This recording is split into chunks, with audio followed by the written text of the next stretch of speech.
Live from SABC headquarters in Auckland Park, Johannesburg, welcome to this week's last edition of The Watchdog. My name is Vuyo Mvoko. On the show tonight, we take stock of where things are with regard to the big story of this week. My answer is no. Amid renewed calls for his head, Eskom CEO Andre de Ruyter says he's going nowhere. He also discloses that he has personally briefed President Cyril Ramaphosa about the situation at the power utility. And from those conversations, de Ruyter suggests Eskom and the government are now working on something. After the caucus of Eskom, those issues that we have raised, they will have been responded in a positive manner. We will see a very huge progress.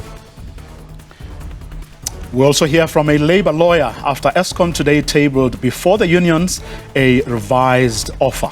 Thereafter, our panel of analysts for this evening weighs in on other attendant issues. First up, though, we speak to an 86-year-old ANC veteran who has taken the extraordinary step of dumping his political home of many decades. The Watchdog starts now.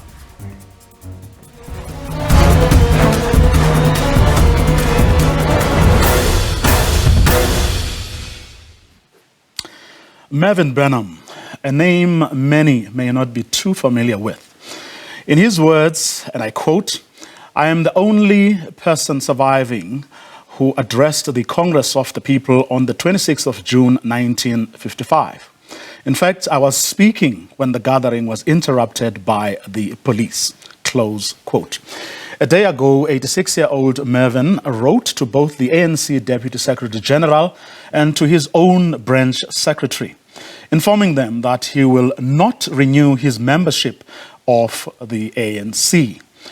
"The ANC is no longer fit to govern or worthy of my support," he says in the letter. "I no longer wish to be a member." Mervyn Burnham joins me on the line from Cape Town, unfortunately on the phone because of load shedding and other issues. Mervyn, good evening. Thanks very much for your time.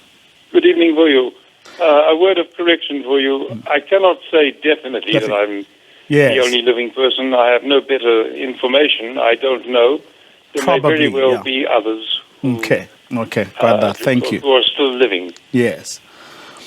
An extraordinary step. You must have agonized over it before you eventually took a decision. It was extremely difficult for you, and that letter took a very long time to write and a very long time to think through. Mm-hmm. What pushed you? Well, it's very difficult to sum it up into a single incident.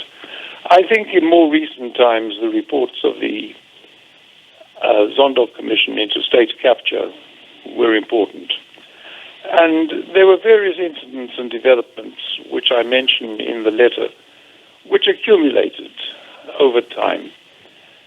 If matters got reported, and when I read about them, I reacted strongly, and I couldn't understand why the leadership was failing to take action in the way in which it ought to have done. And they accumulated. It's difficult to say that there was any one single moment. Mm-hmm. It was like a thunderstorm in my heart that gathered below the horizon and eventually broke. Mm-hmm. I mean, you're not alone. Many of your comrades are just as frustrated, unhappy, dejected, and some of them, in fact, as we speak, are meeting in one part of Johannesburg trying to, workshop some ideas on how to, take the country forward. Did you have any conversations with some of your closest comrades? Well, over the years, yes, of course I did. But the conference that you mentioned is of the utmost importance. And I think that the initial address by Mcebisi Jonas is one which everybody should read. It's available in the Daily Maverick. And he sets out and explains the issues which the country has to address and has to face. And he sets them out with the most amazing lucidity and hopefulness that matters can be pulled right. But it involves an effort which not many people will find easy to take. Mm-hmm. I must say, incidentally, that my letter and this conference are complete coincidences. Mm. I did not have the conference in mind when I sent that letter. Do you not believe in at least some of the people who are currently leading the ANC in their ability to correct, in their ability to renew the ANC? Well, how does one answer a question like that? There are many names and there are many figures. Mm. And what happens in their private conversations, or what happens at the NEC, who makes what speech, I don't know. As a rank and file member, all I could have done was react to what we read in the newspapers. Mm-hmm. And I have no better information than you or anybody else. Mm-hmm. Well, so how can I pass judgment upon any particular individual? Mm-hmm. It's the net collective result that counts. Mm-hmm. Well, some of your comrades have said, in spite of some of the glaring weaknesses of the current leadership, both as a collective and, of course, those like people like President Cyril Ramaphosa, for example, they still believe that they are the people who could potentially, at least, lead the ANC in a recognizable direction, with the support of all of you. Maybe, just maybe, not too long from now, your organization may start rebuilding, start doing the things it was set up to do. You don't believe that? Well, personally, I think that the present leadership of the African National Congress could not do anything to take the matter, to take the development and the renewal of the African National Congress forward. What? Because if they could, they would be already doing so. If they could, then branches, individuals would be involved in a movement which simply is not there. And there's no sign of the leadership, of the positive leadership, the strong hand which we need. Mm. I think if you read Mcebisi Jonas's opening speech to the conference in today's Daily Maverick, you'll see the magnitude of the task and respond with saying, well, who's doing anything about it? Mm. Well, that would be an indictment on the man we just saw on the screen there as you were talking, and that's President Cyril Ramaphosa. Many people, or some few, believe or believed at some point, that he had what it takes to take your movement forward. Well, if it had what it takes, then let's hear it. For example, one of the points he made to the Zondo Commission was that he stayed inside the presidency as the deputy president because he thought he could do more good than out, inside than out. When you sup with the devil, you've got to eat with a very long spoon. And the fact is, he didn't do anything. Had he acted, perhaps he would have been dismissed by President Zuma. But then that would have freed him completely. And he would have owed President Zuma no loyalty at all. He would have owed no loyalty at all to protect him, to cover up the corruption which he knew was taking place. No, I lost hope and I've lost faith in the present leadership of the African National Congress. And I think that the time has come for the renewals proposed and the actions proposed by Phubisi Jonas in the paper he read this morning at the conference. Mm-hmm. Just your thoughts on how, I mean, this, of course, being, an ANC elective conference year, we have months to go before that happens in December. Just your thoughts on how you see or think things will pan out in the next few months? I think any person who has the temerity and the courage to make political predictions, one thing you can be guaranteed is going to be wrong. I have absolutely no idea. I wouldn't dare to predict how things will work out. A day can be an age in politics. A day can be a very long time. I want to see what comes out of the conference that's taking place at the moment in Johannesburg. And I hope that the developments, from what I've heard, they're already positive. I hope that they will influence matters as we move forward. But to make any precise prediction, no, I wouldn't dare to. The deputy president of the ANC was quoted a few days ago saying those who are writing the ANC's obituary are wrong. They are in for a surprise. That is not going to happen. Do you agree with him? You're asking me to comment on that? Yes, please. The ANC has been around for many, many years. I don't think that my resignation from it is going to shake it to its foundations. And how long the ANC continues to survive depends on what the ANC actually does. Organizations die of disease or old age. And one wants to see what the ANC is actually suffering from and how it is going to move forward. It's impossible to predict. It's impossible to predict, and I don't want to be trapped into making a prediction which I know is going to be wrong. I don't have a crystal ball.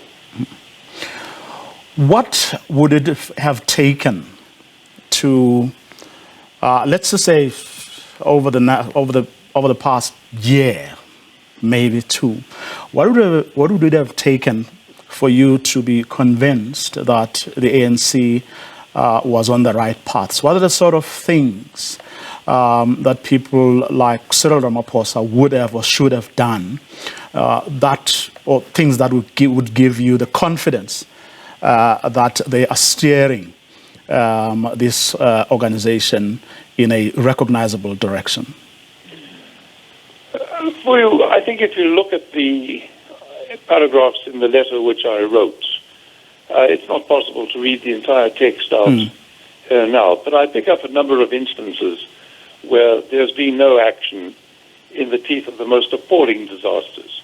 If you take a simple question like constitutional content and law and the question of cabinet loyalty and the oath of office, how on earth does Lindiwe Sisulu remain in office when she has repudiated her oath of good conduct not to uphold the Constitution? How is it that the earth hasn't moved when a child drowns in feces in a lavatory? How is it that the education system, the national health services are reduced to such an appalling state? My letter sets out the several items that stuck in my mind, and of course there are others. But if action had been taken, if we had seen action taken in all these matters, then I think maybe things might have been different. But who knows? With 2020 vision hindsight, one can predict anything that happened. Madam Benham, I use the mixed image deliberately. I say one can predict anything that happened. Mervyn Benham, we're going to leave it there. Thank you so much for your time this evening. Good night. Okay. Mervyn Benham, who has written his resignation letter informing the ANC Deputy Secretary General that he will not renew his ANC membership. He feels the party is no longer fit to govern. We're going to leave it there for tonight. Up next, the Eskom crisis. Is there light at the end of the tunnel?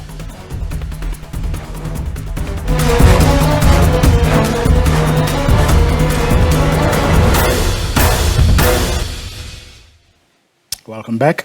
Amid renewed calls for his sacking, Eskom CEO Andre de Ruyter says he's going nowhere. He addressed a briefing today appraising the media on the electricity situation, where he also disclosed that he had personally briefed President Cyril Ramaphosa about the state affairs at the power utility. This on the same day Eskom presented a revised offer to worker unions. Diabo Sito has all the details. In its latest statement, Eskom says the small reprieve is due to anticipated lower demand during the weekend. It says it currently has 3,104 megawatts on planned maintenance, while another 17,431 megawatts of capacity is unavailable due to breakdowns. NUM and NUMSA, unions representing striking workers at Eskom, say the employer has put a revised offer on the table which they are taking to their members. Let me confirm that we, as Labour, we met with Eskom. Eskom has presented an offer, but on the offer that Eskom has presented, there are 5 items. In principle, there are 2 areas that we think that we are moving along, and there are 3 areas that Eskom is taking a caucus so that they can respond us. And if yes, after the caucus of Eskom, those issues that we have raised, they will have been responded in a positive manner. We will see a very huge progress. The 2 burning issues that must be resolved in this round of wage talks is firstly the across the board wage increase that members are making. That's the first thing. The second thing that must be addressed in the proposal is this issue of the conditions of service, which has really become a burning issue for workers at Eskom, especially field workers who are working near the power station plants. Earlier today, Eskom CEO confirmed that he had personally briefed President Cyril Ramaphosa on an ongoing electricity crisis, but he was thin on details. I was involved in a meeting, 2 meetings as a matter of fact, with the President in the company of Minister Pravin Gordhan. We fully briefed the President on the situation. He is seized with the matter. We discussed a number of potential options. I'm not at liberty to disclose the nature or the content of these discussions.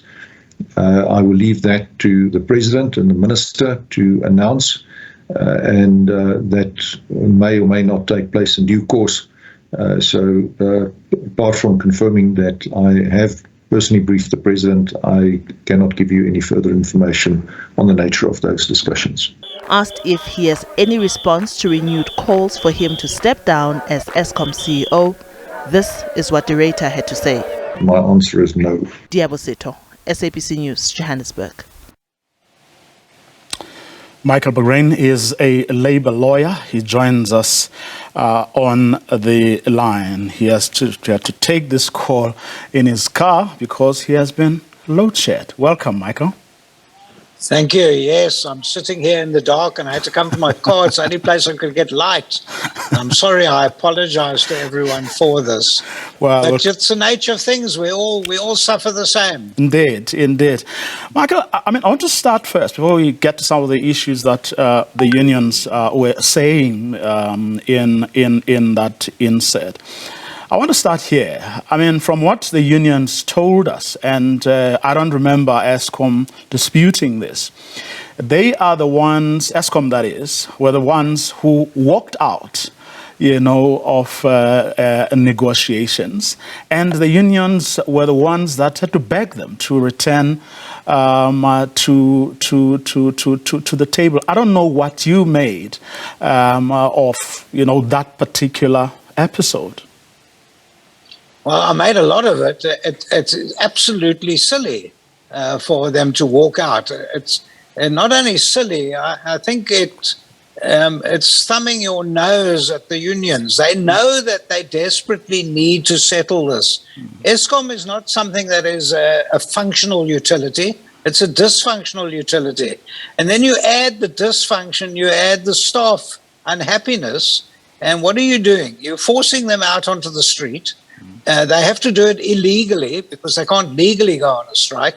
So I blame a lot of this on management. I also blame it on the fact that there's a great disparity between the wages between senior management and the junior employees. But worst of all, the employees look at it. NUM and NUMSA look at the situation and they see billions having been stolen, and they're saying, you can't go another 3%. They've put 7% on the table. The unions want 10%. 3% is a pitiful amount compared to what has been stolen over the last few years from Eskom. So you can understand where the unions are coming from. On the other hand, you need to have a look at what management are doing. And the law says you can't strike. It's a key point. It's a national key point to Eskom. We know also that it's a place where you're not allowed to strike in the first place. And they have a maintenance service agreement at Eskom where any strike is illegal.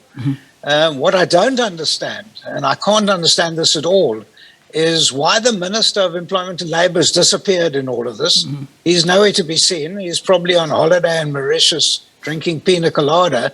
And why the President doesn't demand that someone has a look at the Labour Relations Act, have a look at Section 150, and say this is hurting the whole country.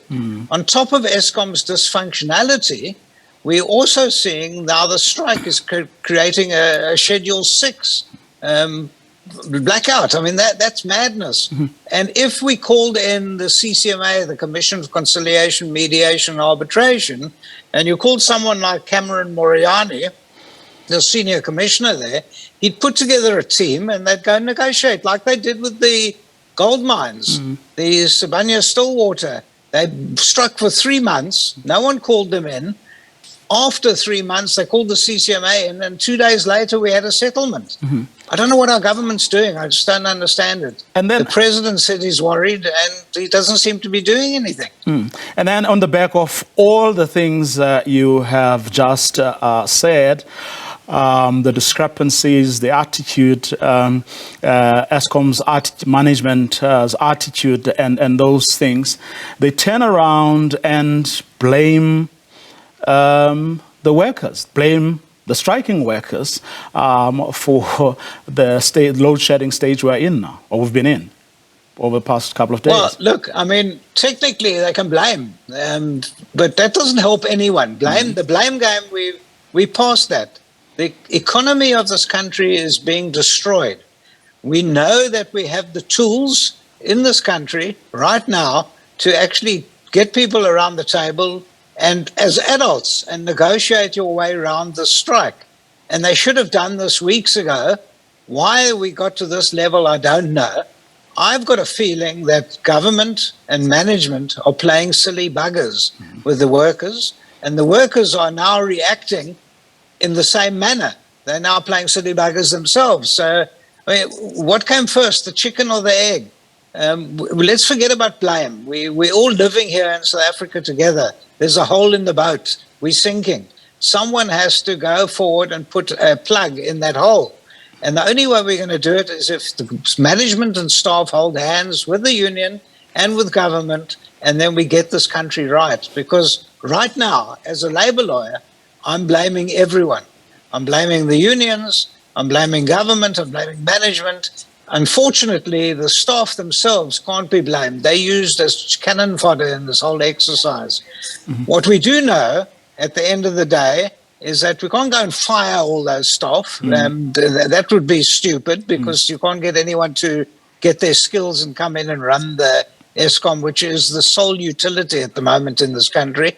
What we need to do is we need to go back to see what tools do we have. And we have a Labour Relations Act. We have Section 150 of the Labour Relations Act. The Minister of Labour has got to wake up right now, get hold of Cameron Moriani, his senior commissioner, send in a team, And everyone respects the CCMA. The unions respect the CCMA, management do, government does, I do. Let's get it going. We South Africans, we can get this thing going. We can talk to each other. At the moment, no one's talking. Everyone's grandstanding and saying, I'm not going to go. And then to make matters worse, management then stand up and walk out of a meeting. Can you think of anything worse in a situation like this? They're not playing with the corner cafe. They're playing with our sole utility, our sole power utility in this country. And here you and I are sitting, suffering the blackouts that are coming 3-4 times a day to all the neighborhoods. I'm forced to sit in my car. It's silly, but what's not a funny thing is that small businesses are dying. This is becoming worse than we had at COVID-19 when they locked the businesses up, which was also silly, but now this is something that is created because government is negligent. They're wrong and they're negligent, and they must get off their backsides and do it. Now, from what was tabled this morning, the little that we know from what was tabled this morning, there's an offer of a 7% wage increase, but the unions were saying earlier, I mean, in that piece we played earlier, that there are other outstanding issues that are yet to be finalized.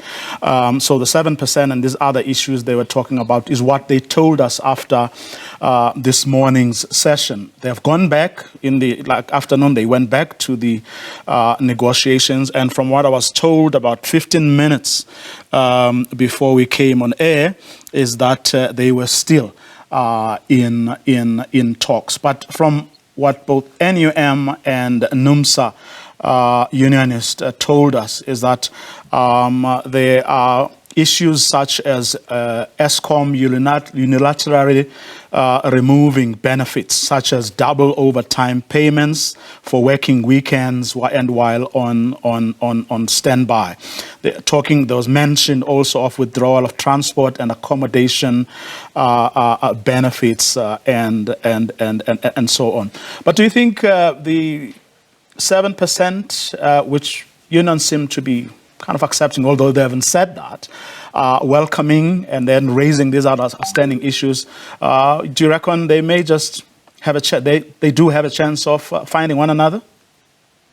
They certainly do. I think most of the union members are looking at 7% and saying, great.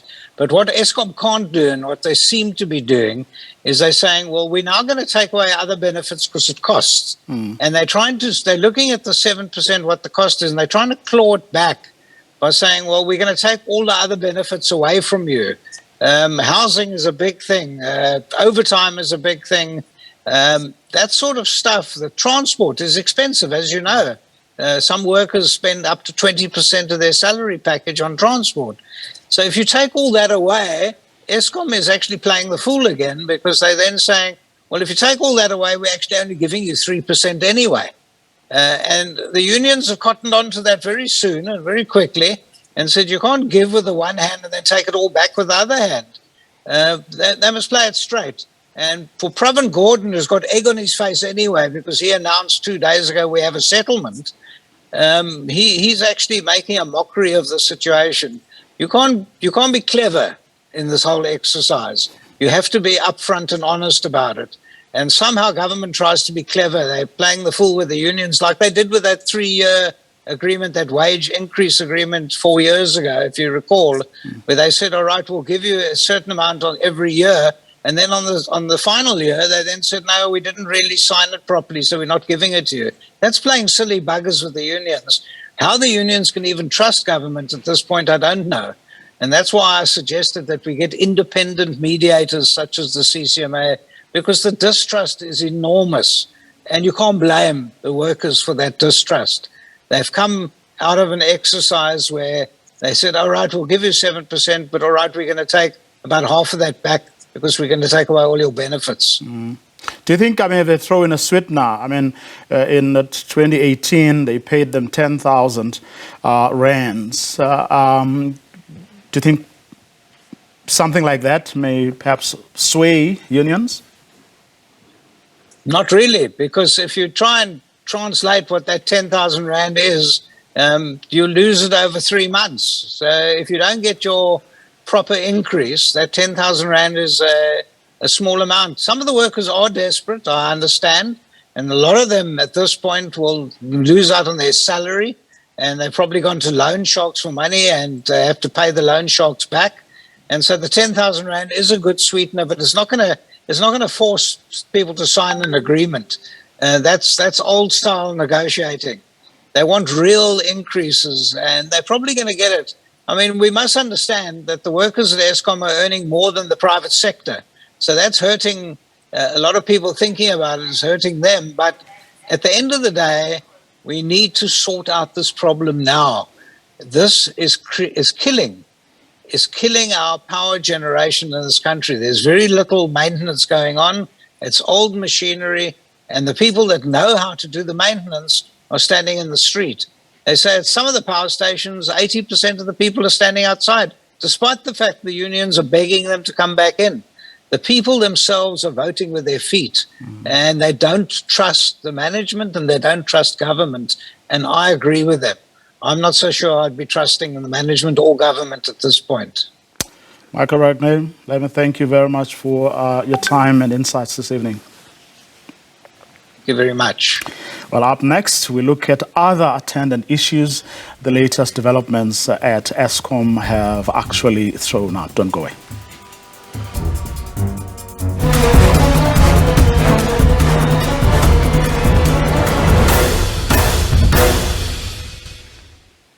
Well, for a look at other attendant issues, the latest developments at Eskom have thrown up. Please welcome Dick Fosland, who's a senior economist at the Alternative Information Development Center. Betha Dlamini is the president of African Women in Energy and Power. Good evening to both of you. Thanks very much for your time. Good evening. Thank you for having me. Pleasure. Of course, you would have heard that I was talking with my previous guest, Michael, about the labor relations situation, which Eskom is blaming. You would have heard Eskom blaming the workers' strike for the situation that we are, I'm told, coming out of, although it's not over yet. But the point about it is that, a wage, or even if they settle tonight or tomorrow, the industrial action made worse a situation that was, bad anyway. I don't know if any of you think that Eskom is able, or Eskom has something up its sleeve that it can now, use to turn the situation around. So I'll just give you my views. Eskom is indeed struggling with a number of operational challenges. I think as an economy, as citizens of the country, we have seen this in the last 3 years or even more, struggling with the generation units, struggling with meeting the demand that has led to the load shedding that we have experienced. I think the strike that they're experiencing has compounded the issue. Eskom still has a lot of work to do to ensure that its generation value chain functions optimally. And I think the strategies that are on the table to unbundle Eskom and to enable more private sector participation is one of the strategies that will ensure that the country increases its supply of electricity and secures a sustainable supply of electricity. And that is the view that we have to transition from a monopoly where the whole country is dependent on Eskom for a supply of baseload to a situation where we have more diversified sources of electricity. Dick, from where you are sitting, because one was. I've had people saying, "Look, there is very little that can immediately, address, the challenges brought about by the situation at Eskom." And I don't know if you saw earlier during that briefing, Andre de Ruyter seemed to raise hope that there is something that between Eskom and the government, there's something that they are cooking, details of which he said at that briefing earlier today he couldn't give. That would be the prerogative of the president to tell the nation about what they have discussed. From where you are sitting, what does Eskom need right now? Well, good evening to all. What can one say? Well, there are sort of immediate things you could do maybe within 1 week or two, maybe to reduce the demand of electricity, like regulating the use of advertisement on sideboards and like these things. But I mean, the long-standing issue is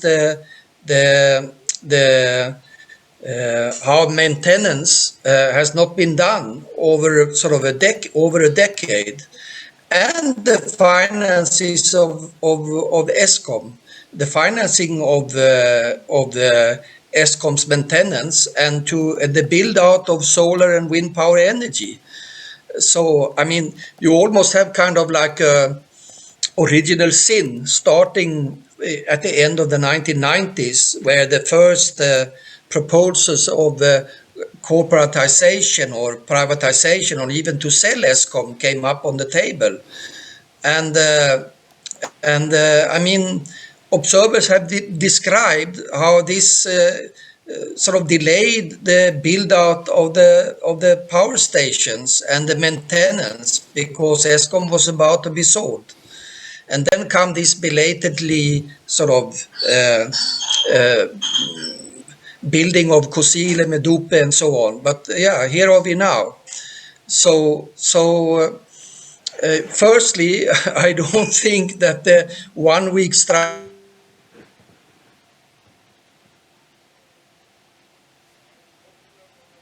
Okay, we seem to have a problem with Dick's line. I hope he's not been load shed again. But let me come back to you, Betha, if I may. I know that I won't talk about sort of long-standing things. I mean, you and other people have been fighting for entrance to get into the space, women and young people in particular. But before we get there, I'm just looking sort of narrowly at what can be done now. I mean, Dick was mentioning things like, reducing demand and strengthening the maintenance program, solar and wind power. We've had that, but the critics, of solar and wind power say those are not going to give us what we need right now. Quite correct in that we need to diversify our sources of electricity. That's true. We need to see a lot more independent power producers playing in the field. That is true. But we cannot be naive to think that renewable energy can replace fossil fuel generated power as baseload. We still need to have quite a substantial amount of power generated by Eskom's power stations.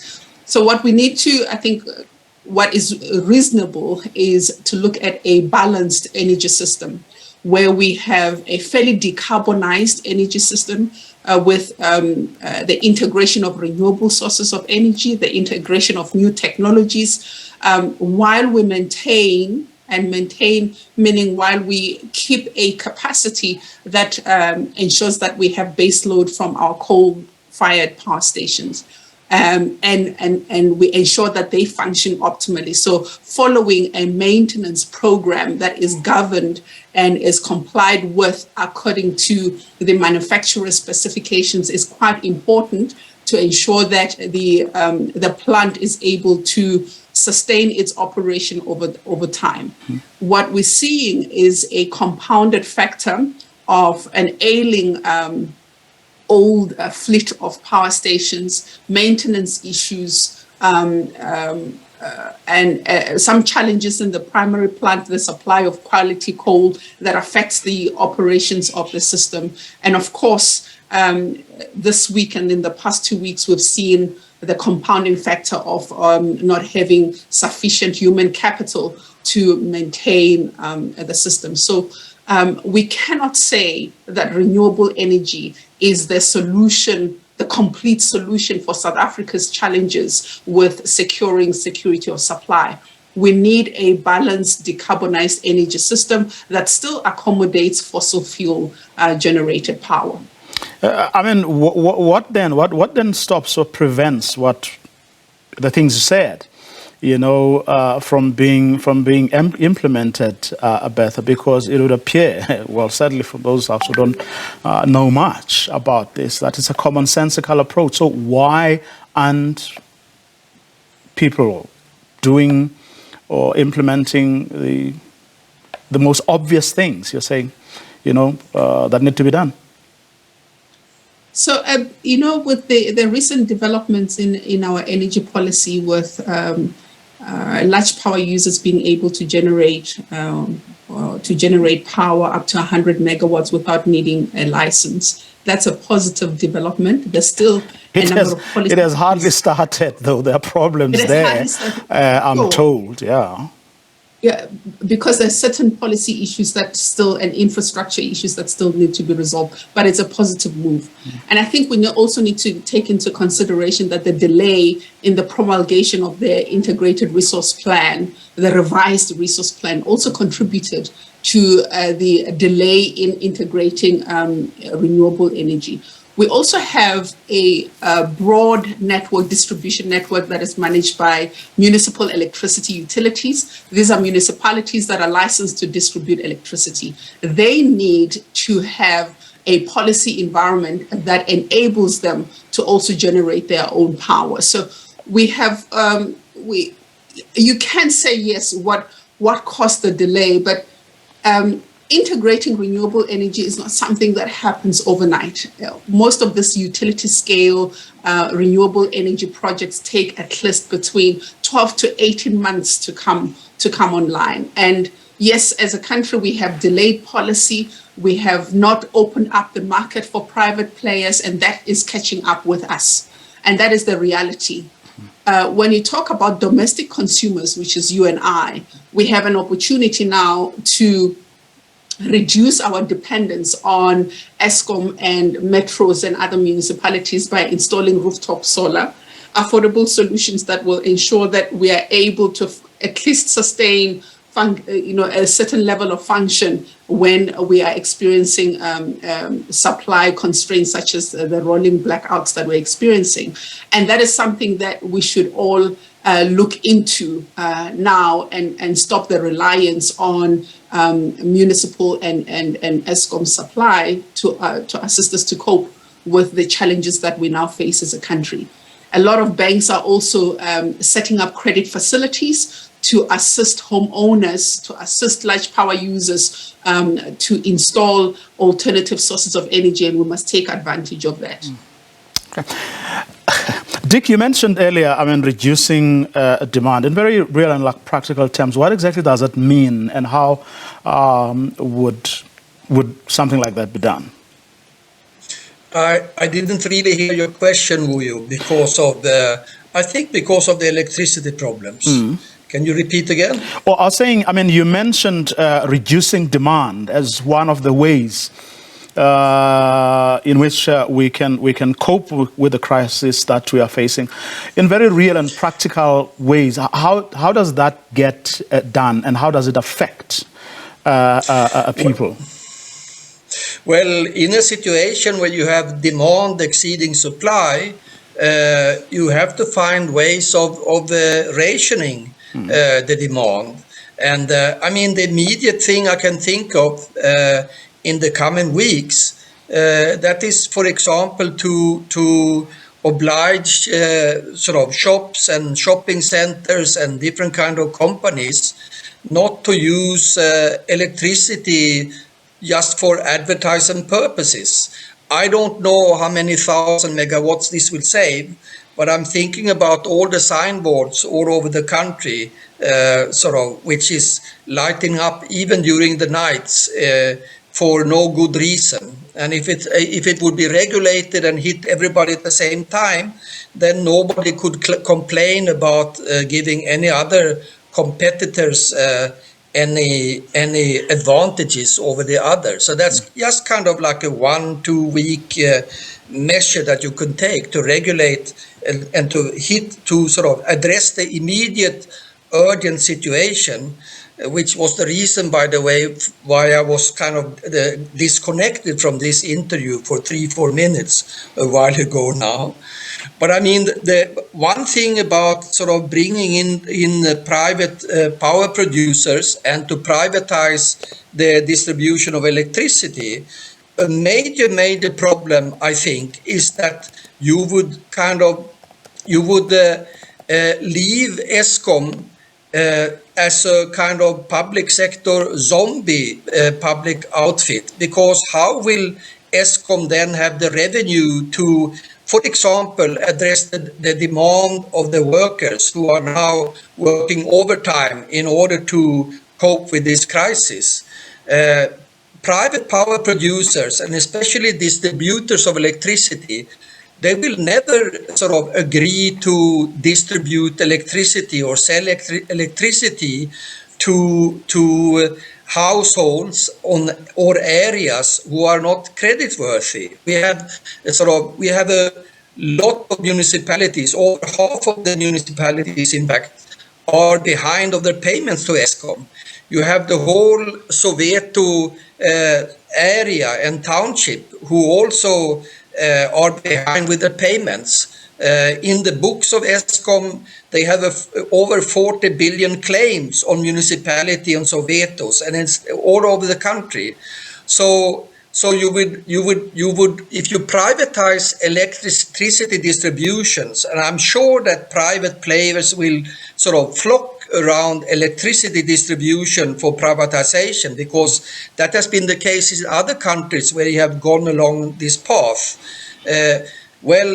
Then you will leave Eskom.